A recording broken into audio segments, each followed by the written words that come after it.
This is in podcast form. Just listen and learn.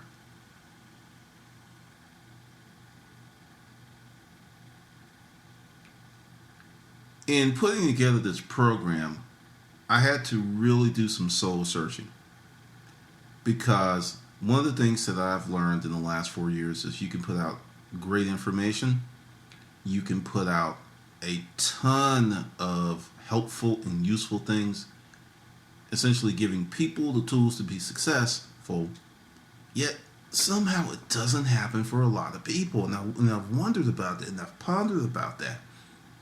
Then I had to really deconstruct my life and myself and how things went. We live in the United States of America. Now, this will pretty much work anywhere, but we live in the United States of America, and it works well here. The United States of America is a system. The country is a system set upon systems set upon systems. You learn the rules and the regulations of those systems, you can be successful. The hustler mindset is a whole completely different set of rules. When I speak of universal law or the power of your subconscious mind, which was written by Dr. Joseph E. Murray years ago, people kind of look at me sideways. They're like, yeah, it's got to be something else. It's got to be something else. What took me years to learn how to do was to use those laws and facilitate and manipulate the laws of the system. And a lot of people don't really get the fact that you can do many things that will make your life better, richer, and more profitable by learning this. When I was in that boarding house and I was going through all that hell, my life didn't get better until I started making what I call conscious choice, where I was in a chair at the guy's office in Powertel, and he was like, hey, I could possibly get you 2 more weeks. And I made a conscious choice. I was like, no, I'll leave now. I will figure it out. Those were my exact words. I didn't realize how pivotal that was, because I want you to understand it was an extremely emotional moment. This guy, and he wasn't, he didn't want to do it, but he was directed to do it by company mandate, that I no longer had a source of income. And he was letting me go. I didn't have any money in the bank. I was already living hand to mouth. And in the midst of all that, I made one of the best decisions of my life. No, I'll go now. I will figure it out. And the thing is, I wasn't mad or pissed off. Somehow that opened up a door of determination. And where I'm going with this is, you have to start thinking about what you're doing when you're doing it.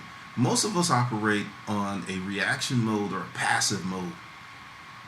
That day I was operating on a very active and determined mode. And that was the day that set the chain of events where 2.5 years later I had my own business. I went through a series of jobs that gained me a network, that gained me contacts, that just literally changed my life. Another point, I was at one of the storage auctions, and one of the old timers that seemed to like me, and he was just like, he said, don't bet your heart on this. You can't make a full-time living at storage auctions. And I said, well, I intend to. There are a lot of people who really believe they could not make a living full-time at storage auctions. I never let that enter my mind because I just saw the opportunity. So let's really just deconstruct those two things.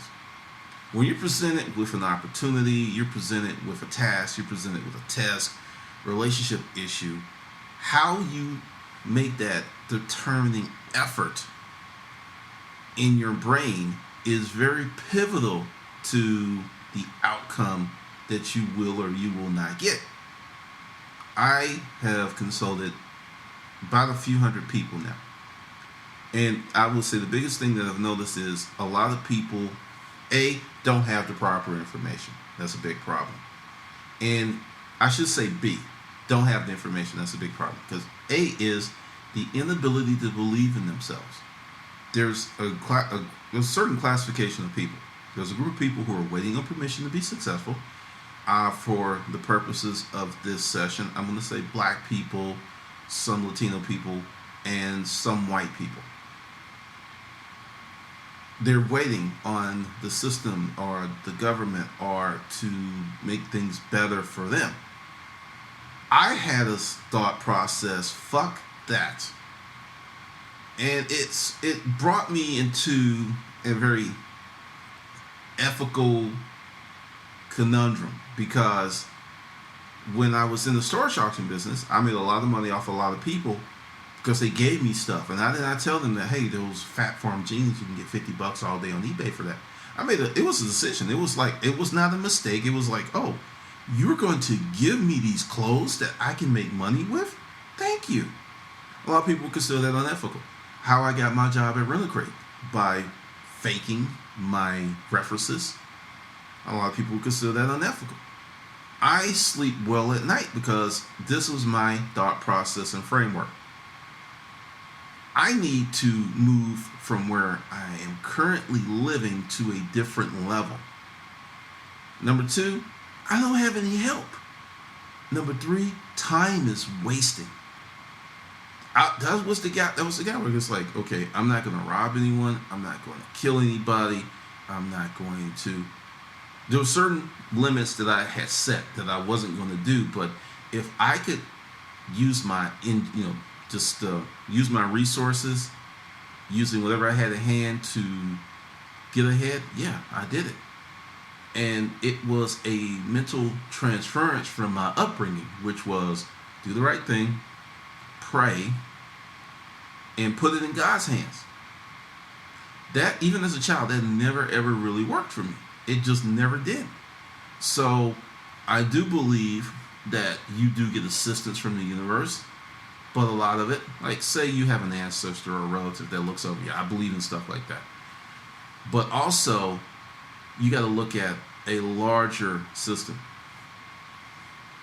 I think when you are trying to be successful, some of the biggest problems aren't just competition, but it's the battle that goes on in your mind. Because somewhere during the hardwiring, the mental framework of who you are, there's a set of principles, guidelines, rules, and regulations.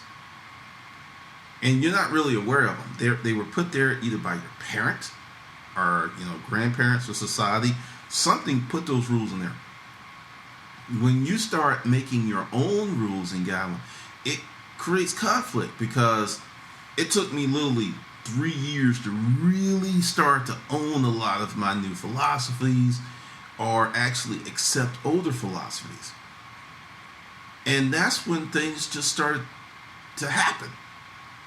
It was just like, it was night and day. It was just, and every time that I would default back to what I want to call inbred mental framework, the stuff you get from your parents, I would start to fail. Now, if you had parents who were very aware, very supportive, and either they purposely knew how the universal laws worked or they didn't, and they gave you a good framework, you might be good to go already. You may have parents that's like, you could do anything, and they didn't just say you could do anything and be anything. They said you could do anything and be anything. However, there's a process. There's a certain set of steps. That's what you need to do. This is, they didn't just say you could do anything. They showed you, because in my research, and I read up on successful people, and frequently their kids do very well from a combination of maybe personal grooming, or, when I say personal grooming, father grooming son, father grooming daughter, to connections, because successful people have an energy about them where they want to hang out and live next to successful people. All that plays a role. You might, and this is going to be really unflattering and it's going to be insulting to some people, you might be very successful more so by what neighborhood you lived in versus all the hard work you did in your life, because it created certain connections that you just couldn't get any other way. When you live in a neighborhood with people who are decision makers, and John says, hey, my son needs a job, you know anything? And You have a pipeline of 20 business owners, and if one of them has a job, I've actually seen businesses create jobs for people like that. I've seen it. So there's a lot that has to go on with your mental framework, because I saw that at one stage in my life when I was mentally unaware, before the hustler mindset came to be. And I was jealous and I was envious. It was like, no one's ever done that for me. I was pissed off and I didn't understand it. After I went through the framework change, I had someone do that for me. I was working for this company. It was the next to last job, and I was getting screwed. Some people I reached out to, and they said, hey, we need to get them out there. And they took me around and interviewed, and I got another job in a week. Networks are incredibly important. And I wouldn't have been in that network if I didn't change how I thought. Now, let's go with universal law. Let's go with the law of intent. When I was leaving PowerTel, I had a strong intent to better myself and figure it out. That was my intent. And there was not a lot of emotional garbage with it. It was just like, this is my situation. This is where I'm at. This is what I need to do. It was very clear. Because one of the things is, when you go through very hard times, it cuts the clutter out. You can't afford to be like, well, look, no, you know, it was just like, I don't have any money. I'm going to get, and at the time, unemployment didn't go on for a year. You got 3 weeks, 4 weeks, 8 weeks, 12. It wasn't like it is now. So even with getting unemployment, that clock was still ticking. And it was ticking hard. Hard, I tell you. Hard. So I knew I had to come up with something. And as I look back and I really, really take it apart, the lack of the emotional components, the stuff, the grit, the oh, woe is me, and all of this other stuff, I didn't have that. I had none of that stuff. It was just pure, unfiltered intent. This is why I tell you to go somewhere quiet. Turn off the television, turn off your phone, and just really let some stuff go. And this is one of the reasons I meditate, because I used to be, I guess what's called ADD or whatever, all over the place, and couldn't sit and focus, and was just getting on the people like, that's just who you are. I'm going to let you in on a little secret. You can change your personality if you want to. And people are like, what? You can change your personality. Years ago, I took a handwriting analysis test, and this was after I read a book that said you can change your personality by changing your handwriting. And it's true. I've changed my handwriting 3 different times. It was kind of fat and real bold when I was a kid. Then I wanted to be more artistic, and every time I changed my handwriting, I changed my personality. Which is when I tell you that when you sit down and you write your goals out, there's a lot of stuff that goes on. There are many things that happen. So you can change your personality. So if you have a personality that you're not happy with, because one of the things with cultural narratives is you are who you are, and people should just love you for who you are. To an extent, I agree with that. To another extent, if you are not happy with who you are, you need to change. And you can change. That's the thing that people miss. They get so caught up in, this is just who I am. Understand, you were developed. The religion you have, unless you picked it as an adult, it was given to you by your parents. You didn't pick to be a Baptist. You didn't pick to be a Roman Catholic. You didn't pick to be a Seventh-day Adventist. Your parents picked it for you. And frequently, when the child grows up and becomes an adult and says, hey, I don't want that anymore, there's friction. Because they feel that since it was good for them, it should be great for you. And that may not be the case. So with that, you have to understand who you are, to a large extent, was determined by other people. Some of you got lucky and had folks who had your best interests at heart and did a great job. There's others who you didn't have folks who looking out for you, and the job wasn't as great. Matter of fact, you have a lot of angst, you have a lot of hang-ups, and you're worried about a lot of stuff. This is why you have to start learning how to think yourself through your life, because with the law of intent is super important. And I'll give you an example of the law of intent. I have made mistakes in life, as all of us have. Whenever I've made a mistake that wasn't intentional, it happened as a course of me maybe pushing hard.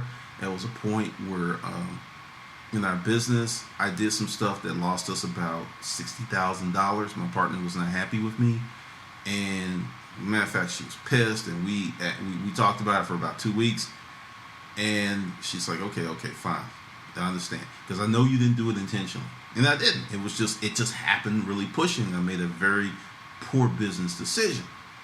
Now, when I have intentionally fucked with people, and I don't even know if I should give you this information, because I'll give you this information. When you fuck with people and you have the ethical programming that was given to you, you actually punish yourself. Because you always hear this, it's like karma.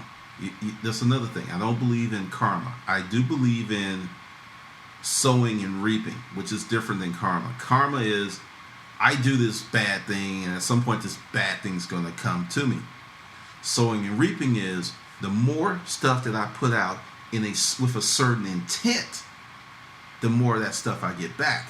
You see, once again, intent is super, super critical. I can literally fuck with people now and not suffer any ill consequences, but since I'm an involved person and I hire a being, as I like to joke, I use my powers for good. You would really, really have to fuck with me for me to come after you. And I've done it I've done it 4 times in my life. And nothing bad happened to me. Because I've subconsciously turned off the self-induced punishment meter on all of them. And one was before I became involved. The other 3 were after I became involved. And see, this is why that's why I have my 24-hour and 48-hour policies. When I see stuff or crazy stuff, I ask myself, is this really worth powering up? Because every battle's not worth fighting.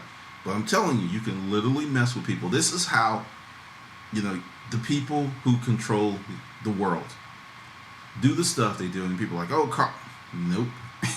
All of these people are fully aware of universal law. They're fully aware of the law of intent. They're fully aware of the law. They're fully aware of this stuff. And they use it every day. And they teach their kids. That's when you sometimes meet these kids who are just like so amazing and so confident. Their parents are teaching them that stuff. It makes a tremendous difference. So the law of intent is very critical. Now, once you learn how to control your thought process, and when I say control your thought process, this is not being unemotional. This is being able to think in the midst of emotion. We as human beings are extremely emotional creatures. A lot of people hide it better than others, but the emotions are still there and they still have impact. And this is why when you learn how to manage you, like say you're in a bad marriage and you want out. If you say to yourself, and you write down as a goal, I want out of this marriage and my intent is to gain my freedom from this marriage and I don't want to harm anybody. Which is actually the converse, because a lot of times when people are breaking up and getting divorced, harm is the name of the game. You can do it. You can actually do it. One of the things that I've learned with the law of intent is you have to actually know what you want. And this goes back to that programming. There are many people who are afraid to want bigger and better things for their lives. They're afraid because it's part of that programming. You shouldn't want money. I see it all the time on YouTube. I see people that are pretty much in dire straits, saying you shouldn't want money, you should just help people. And to a degree, people should look out for other people. And this is my stance on that. I look out for old people. I look out for pregnant women. I think if you're a fully functioning human being, it just depends. Like there was on one of that show with John Connors, there was a man, an Arab man, and standing in front of his tire because it was flat and he looked like he couldn't change it. And I will be straight up 100%, I would have passed him by. Because you're a man. You should be able to change your own tire. If you've never done it before, there's instructions. You should be able to figure it out. And I looked at that, and this is part of another larger cultural thing that's going on. And it's actually making men very feminine, saying that it's okay for you not to know how to do certain things. I didn't grow up in that world. But that's part of the larger thing, because I want you to think about what's going on. And this is going like social, economic, and political, but it'll be brief. If you have a group of men who are no longer men and a group of women who are no longer women, what do you have? Confusion. A confused group of people is very easy to manipulate and lead. So, back on to point. With the law of intent, when you are really operating at a high level, you can write goals and they can manifest. And see, this isn't what, like, The Secret, there was a big thing, The Secret, where if you just, the law of attraction, it's more to it than that. It's a law of intent. Because, give you an example. Say you're trying The Secret, right? And the law of attraction. But you want something, but in your let's say childhood programming, you have something in you that says that's not good. In your adult life, you're like, I want that, but your childhood programming, which is on your hard disk and it's deep, is saying, no, you can't have that. So you go away and you're like, oh, the law of attraction doesn't work. See, this is what a lot of people are missing. There's a lot more components. It's kind of like the 10 Commandments. If you know anything about the religion, there's really like 110 commandments, but they choose those 10 to showcase. There's several more, and many people don't know that because people don't research, people don't read, and they don't do what I like to call guinea pig testing, where you take some things, you test it out on yourself, and see how it works. They don't do that, but if you use the law of attraction and you understand universal law, the law of action, the law of intent, the law of desire, it becomes much more powerful. I'll give you an example. I recently got a new vehicle, and in terms of good financial management, it doesn't make sense for me. For you, it might make sense, but it doesn't make sense for me to buy new vehicles. And these are the reasons. One, vehicles now are made better than they've ever been made in history. Virtually any car made around 2002, 2004, they last. I mean, you're going to get 200, 300,000 miles out of them, even if you don't take care of them. That's just, the average car is so much better built than it was before. These cars are going to get 200, 300, 400,000 miles. They're going to get it. So you buying a used vehicle with 30, 40, 50,000 miles, you're saving yourself a ton of money, and you're going to get 75% of the utility. So I wanted the BMW X5. I looked and I did my research. And this is why you're doing your research. If you're ever buying a car and you want a particular car that's very popular, chances are there's a glut. Because if it's expensive and popular, that means a lot of people lease, depending upon your location. Because I noticed that the people in Florida actually were buying their X5s, and the people in Atlanta were leasing theirs because there was a huge glut. Because I looked at it for around 3 years. So I got my information together. I knew it was a glut. I wrote down a figure. I said, it is my intention to get this vehicle for this figure. And that figure was roughly $8,900 less than what most people were pricing them for. I went to 15 dealerships. 14 told me no. The 15th, I walked in and I told them what I was paid. And it was like that was everything. That's where we had to be for me to get it. 45 minutes later, me and Thor were out the door. That's the law of intent. When you have that intention and you have these other things that you're like, oh, because I knew I could get it. I knew I could get exactly what I wanted for the price that I wanted. Based on research, law of intent, and belief in myself. Because I wasn't going to spend any more. And I walked out the doors of 14 dealerships to testify to that. So what I'm telling you is when you have the law of intent, when you really understand this stuff, you can get certain things. Also, with the law of intent, there's also opportunity cost. And that's like part of something that's not part of the secret. If I wanted to run a $1 billion business, starting today, right now, I could get there. But what's the opportunity cost? There's an opportunity cost. And I actually don't know what it is. And since I don't know what it is, it's hard to say what I would pay. But that's not my intention anymore. It used to be. It used to be before we got sick, our goal was to get like a grocery store or some and turn it into this super thrift store. And, turn it into like a $20 million business. Because we understood, we were at that point where we were finally understanding the game. And then, we both got sick. My partner was diagnosed with cancer. And, here we are. During that transformation, I came up with some new ideals. And that's no longer my primary goal. My primary goals were totally different. But see, that's the law of intent. When you start having little wins, and that's something that I should really caution you on. The law works for anyone, anywhere.